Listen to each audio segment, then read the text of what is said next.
SpaceX might soon change the Starship variation, perhaps because the heat shield tiles have become a nightmare that the company keeps fighting. Until now, they haven't been a viable solution to successfully launch the Starship and Super Heavy from the ground into space without any tiles falling off, just like it always does. But maybe SpaceX will choose to change the streamlined body shape of the Starship. Perhaps it might be a means for the TPS tiles to stick to the Starship's body, or SpaceX might be inspired to reconstruct the Starship to look like a bullet. You heard it right, like a bullet used in a gun. So the Starship won't have any obstructions with air frictions, which may shoot off the tiles from the body. Today, we'll discuss how SpaceX might change plans about the Starship body remodeling and how that could affect future spaceflight. Stick around and let's walk through this together. The Starship may no longer require flaps due to the disruption of TPS tiles, and SpaceX may decide to make everything look raw. Therefore, it should have much more power as it uses methane thrusters to propel itself. Internal pumps and thrusters on the ship's leeward side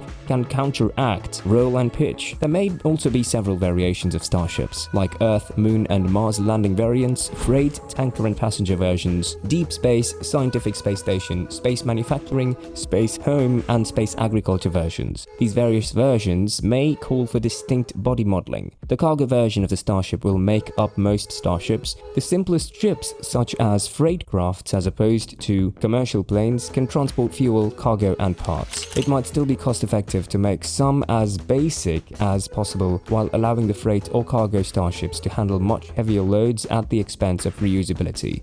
Additionally, due to the limited emergency exits, several Starships will need to be launched before it's human-capable. Ship 26 is undoubtedly a live-it-up-and-leave-it model, possibly a tanker prototype. How about a lifeboat that can be quickly deployed? That might buy some time for astronauts in orbit while an Earth-returning ship is prepared for a rescue mission. We've always questioned why such a craft isn't put in a practical orbit, permanently turned off and quickly deployable to any other manned infrastructure in orbit in a serious emergency. Even an inflatable housing can be put into a long-duration orbit for a situation like this. Many Starships are not required to return to Earth, like the one you can tell the orbital taxi Starship and other orbital infrastructure. Until they're certain that the heat shields work, there is little purpose in developing something that looks alike. They can launch a fuel depot into orbit and utilize it as a target for a fuel transfer in the meantime. They can try replenishing the fuel tank after one successful orbital launch and return. If SN-24's heat shield performs well enough to offer a high degree of assurance that an upgraded version would work, it might be the second launch and return. Hence, the so-called tail of the Starship, which has flaps, may not be needed. It might even hit debris when it returns from space. It's just like going through a cloud of sublimated ice, which always forms crystals in the shape of hexagonal pancake. When light hits a cloud, it has just enough power to line up the crystals as they fall around the sun like tiny parachutes. So at a point in space, when the Starship travels in deep space, everything might get much cooler and turn ice. Hence, in deep space, SpaceX might decide to use the expendable Starship. It is a different type of Starship altogether that does not get reused. It would rather be hanging somewhere in orbit and transport materials from one point to another or from one Starship to another. As seen in beautiful animation by Alex Svan, a Starship needs a heat shield and its flaps to do a controlled re-entry. Without all that, it would burn up. SpaceX wanted to rely on the heat shield to prevent this burn up, but still it doesn't seem to work. Secondly, it would also reduce the time to relaunch. Another possibility is that this is a lunar Starship prototype. That is the SpaceX Starship version that NASA has bought for Artemis 3,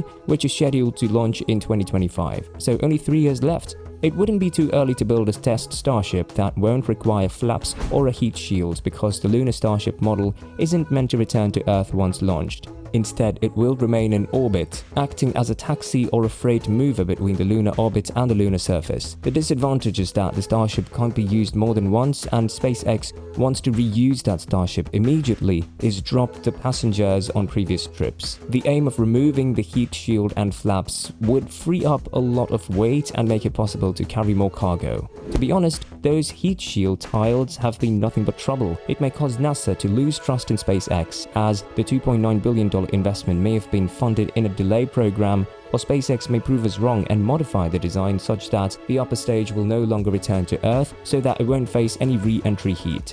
At least for a few early missions, redesigning the upper stage to be left in space without returning to Earth may be the less expensive alternative. The shuttle program shows how much time may be lost on creating, mounting, and maintaining heat shield tiles. The fundamental issue remains unsolved. SpaceX could be planning a change in heat shield type. They may not abandon the concept of a reusable rocket, but actual re-entry data would be extremely beneficial for a next-generation heat shield. Moreover, amidst the problems and several considerations contributing to making heat-tiled work, SpaceX has never reconsidered the use of stainless steel. The company is still committed to stainless steel for the 100-passenger Starship and Super Heavy, the giant rocket that will launch the ship from the surface of the Earth. Stainless steel is far cheaper than the carbon fiber material that SpaceX initially intended to use for Starship and Super Heavy, as we may have guessed, and the metal has other significant advantages.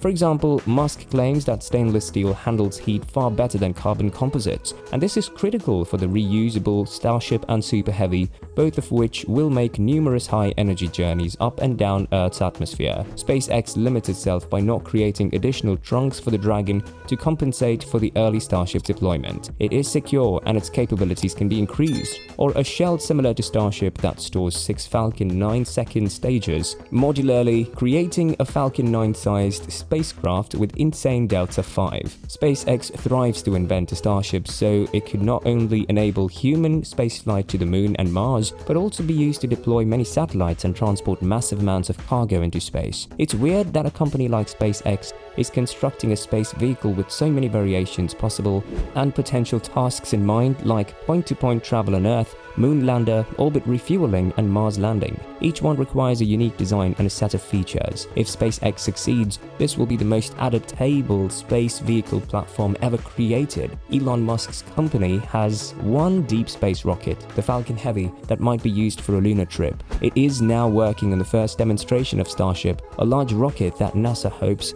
to use to land astronauts on the moon's surface. So we're back to an old question. What does SpaceX do to achieve such success that NASA's team doesn't? Part of the reason why NASA has to make a very hard decision right now is because of how it manages its development programs. NASA doesn't have any extra SLS rockets or spacecraft lying around, and this rocket can only be loaded and fueled a certain number of times. NASA planned to save 13 for this launch. That's one reason the space agency decided not to do a full dress rehearsal, but instead went straight to the launch pad. But as Lori Garver, who used to be the deputy administrator of NASA, pointed out, because it will be 2 years before the next test flight and 4 years before astronauts can launch, and other systems are also getting better, this is more than a typical test flight. SpaceX, on the other hand, is more open to testing failures than most other aerospace companies. It also plans hardware-heavy programs to lower the cost of test failures on the production line. Its Starship development program will begin with the Starhopper, a minimum viable product. After that, the Starship vehicle took off, but not without a few problems. The company still hasn't flown the Super Heavy booster it needs to put Starship into orbit. So we are hopeful that SpaceX keeps everything in check and tests the Super Heavy,